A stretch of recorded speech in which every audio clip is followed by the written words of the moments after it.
memaksimalkan niat. Ini banyak orang luput dari masalah ini. Beranjak daripada hadis Nabi SAW, teman-teman bisa renungi hadis ini ya. Hadis yang sahih diriwayatkan Anas ibn Malik radhiyallahu anhu, beliau berkata, kami pernah pulang dari perang Tabuk bersama Rasulullah SAW dan beliau bersabda, inna aqwaman khalfana bil Madinah, inna aqwaman khalfana bil Madinah ma salakna syi'ban wala wadiyan illa wahum ma'ana habasahumul udhur. Ketahuilah, ada beberapa orang di belakang kita di kota Madinah, mereka mengikuti kita di sisi pahala, padahal mereka di Madinah tidak ikut berperang. Setiap kita melewati celah-celah gunung dan tidak pula lembah, kecuali mereka akan ikut bersama kita doa dari sisi pahalanya. Karena orang jihad setiap langkahnya ada pahalanya. Karena mereka tertahan dengan uzur. Dalam riwayat itu, riwayat Bukhari, dalam riwayat Abu Dawud, kata Nabi SAW, laqad taraktum bil madinati aqwaman masirtum masirah. Sesungguhnya kalian telah meninggalkan beberapa orang di Madinah yang tidak kalian melangkah sebuah langkah, wala anfaqtum min nafaqah, dan tidak ada uang yang kalian sedekahkan di jalan Allah, wala qata'tum min wadin illa wahum ma'akum fi, dan tidak juga kalian lewati lembah-lembah kecuali mereka akan bersama kalian dari sisi pahala. Qalu ya Rasulullah wa kaifa yakununa ma'ana wa hum bil Madinah. Bagaimana mereka, para sahabat bertanya, ya Rasulullah, bagaimana bisa mereka bersama mendapatkan pahala kita padahal mereka tidak ikut dalam jihad ini dan mereka dari kota Madinah. Kata Nabi SAW, habasahumul marad, sesungguhnya mereka tertahan karena penyakitnya, tapi niat mereka kalau mereka tidak sakit mereka akan ikut berperang. Di dalam riwayat yang lain sahih, hadis ini sahih di ghairihi, dari hadis Abu Hurairah radhiyallahu anhu dan diriwayatkan oleh Ibnu Majah, kata Nabi SAW, innahum yub'atsun nasu ala niyatihim, sesungguhnya manusia akan dibangkitkan sesuai dengan niat-niat mereka. Jadi memang niat ini sangat berpengaruh, sangat berpengaruh. Renungi hadis ini. Hadis selanjutnya dalam masalah ini, kata Nabi SAW dari hadis Abu Kabsha al-Ammari radhiyallahu anhu, thalathatun uqsimu alaihinna wa uhaddithukum hadithan fahfadhuhu. Ada 3 perkara kata Nabi SAW di mana aku bersumpah atasnya. Artinya perhatikan baik-baik karena ini harus kalian jaga, jangan sampai luput. Dan aku akan menyampaikan dalam bentuk hadis, maka hafallah baik-baik. Ini wasiat Nabi SAW. Apa yang beliau katakan? Qala ma naqasa malu abdin min sadaqah. Hafal baik-baik dan amalkan, tidak akan pernah berkurang harta seorang hamba karena sedekah. Hitung-hitungannya orang kapitalis, kalau dia punya 100 ribu, dia keluarkan 10 ribu sedekah, maka berkurang, sisa 90 ribu. Itu pemikiran orang kapitalis. Kalau di sini di masjid masih ada yang berpikir seperti itu, harus dihapus malam ini. Karena konsep Islam tidak seperti itu. Kata Nabi SAW, hafal baik-baik, amalkan. Tidak akan berkurang harta seorang hamba karena sedekah. Kalau hari ini anda kesedekahkan 10 ribu rupiah dari 100 ribu, Allah akan ganti di hari yang sama atau besoknya minimal 10 kali lipat. Jadi itu jenis investasi yang tidak akan pernah rugi. Ini poin penting. Kenapa banyak orang selalu hitung-hitungan dalam bersedekah? Karena dia pakai sistem kapitalis. Oh kalau saya keluarkan maka kurang. Padahal sebenarnya tidak dalam Islam. Ini Nabi suruh hafal baik-baik. Lalu beliau mengatakan, wala dhulima abdun madlamatun sabara 'alaiha illa zadahullahu izza. Dan tidak ada seorang hamba yang terzalimi, ada orang berbuat jahat sama dia, lalu dia sabar, dia enggak balas. Dia digunjing, dia difitnah, dia disakiti, tapi dia tidak balas kejahatan dengan kejahatan, kecuali Allah akan tambah baginya kemuliaan dan kedudukan. Sabar atas gangguan orang. Jadi kalau sudah ada yang ganggu anda, fahami baik-baik dan hafal dari Rasulullah SAW. Oh berarti kalau saya sabar di masalah ini, di ujungnya ini ada satu tingkatan yang Allah akan kasih. Ada kedudukan. Jadi jangan malah emosi. Ini konsepnya. Wasiat Nabi SAW, disuruh jaga. Kemudian kata Nabi SAW, wala fatah abdun baba mas'alatin illa fatahallahu alaihi baba fakrin. Dan tidak ada seorang hamba yang membuka pintu mengemis, kecuali pasti Allah bukakan baginya pintu kemiskinan dan kehinaan. Wa uhadditsukum haditsan fahfadhu. Lalu saya juga akan sampaikan kalian hadis, hafal baik-baik. Dan ini sekarang yang jadi saksi bahasan kita. Tadi potongan awal hadis itu bukan bahasan kita. Ini sekarang yang akan jadi bahasan kita, berhubungan dengan niat. Apa kata Nabi SAW? Innamad dunya li arba'ati nafar. Sesungguhnya dunia ini ada 4 golongan manusia. Yang pertama beliau mengatakan, abdun razaqahullahu malan wa ilman fahuwa yattaqi fihi rabbah. Seseorang hamba yang Allah lapangkan ilmu yang luas, ilmu agama dan harta yang melimpah. Lalu dia bertakwa kepada Allah padanya. Wa yasilu fihi rahimah. Dia cuma cari sumber halal, dia juga sibuk dengan bersedekah dan dia melanjutkan hubungan silaturahim dengan hartanya itu, membantu kerabatnya. Wa ya'lamu lillahi fihi haqqa. Dan dia tahu Allah punya hak di situ, ada zakat malnya. Fahadha bi afdalil manazil. Ini orang yang paling baik, tertinggi derajatnya dari manusia, hafal baik-baik, orang yang Allah berikan ilmu dan harta. Berarti dari poin ini teman-teman, kita dianjurkan agar memohon kepada Allah dijadikan orang yang pintar dan kaya. Dan tidak ada dalam Islam menjadi orang bodoh dan miskin, tidak ada.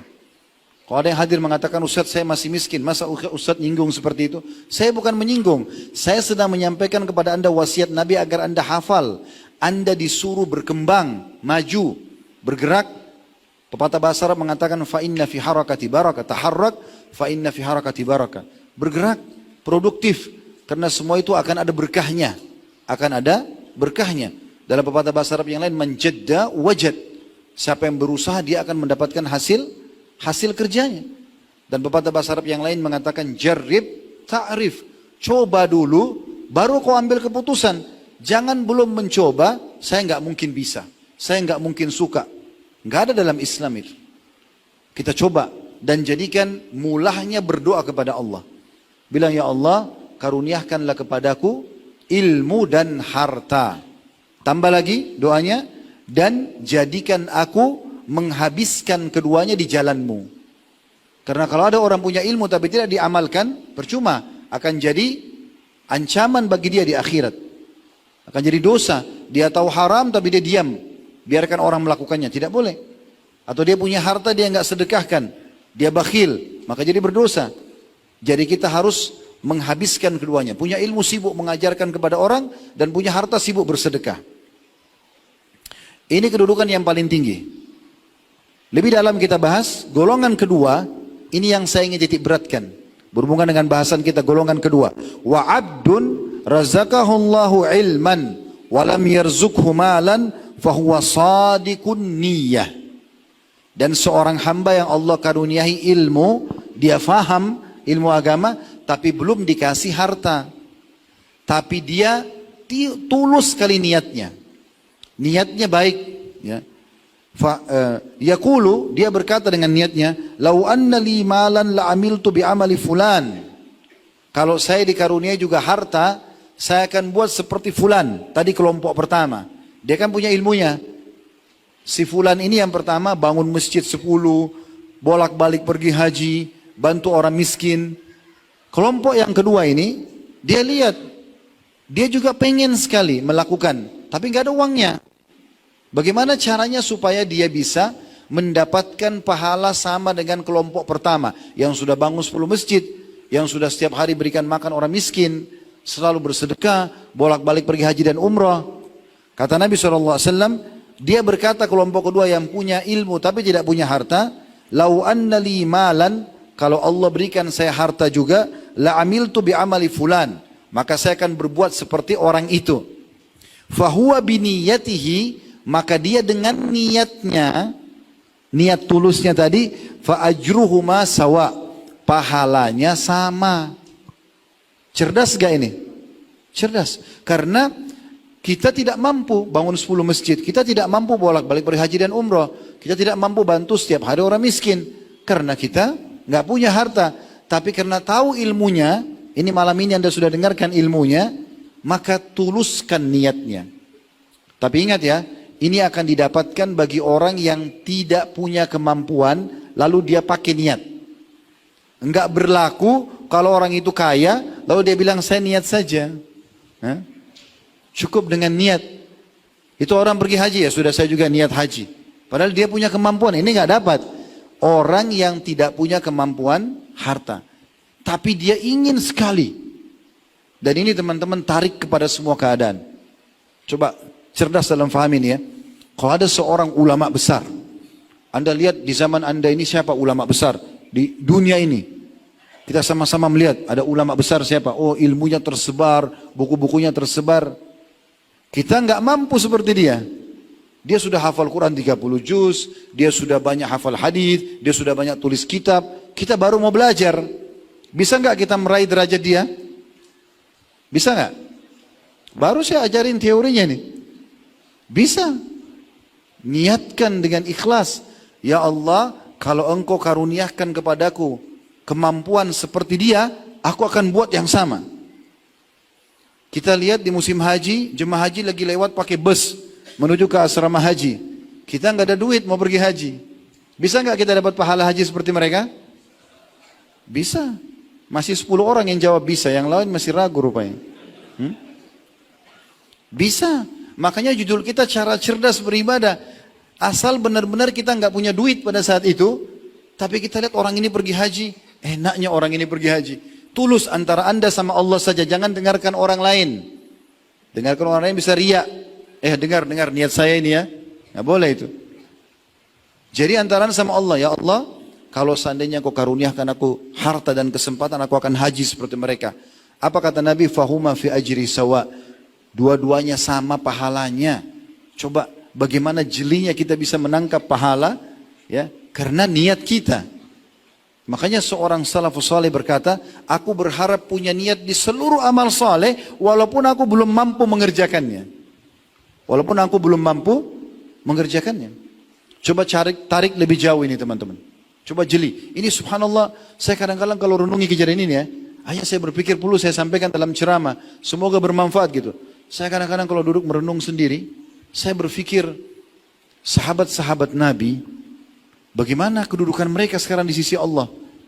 Abu Bakar, Umar, Uthman, Ali, Talha, Zubair radhiyallahu anhu ajma'in. Orang-orang yang satu jadi mertua Nabi, yang satu jadi anak mantu Nabi. Minimal mereka jadi sahabat Nabi, berperang bersama Nabi, tiap hari ketemu, makan sama Nabi. Kalau ada seorang alim ulama kita bersama dia saja, terus kita sudah gembira. Bagaimana dengan bersama Nabi SAW ini luar biasa.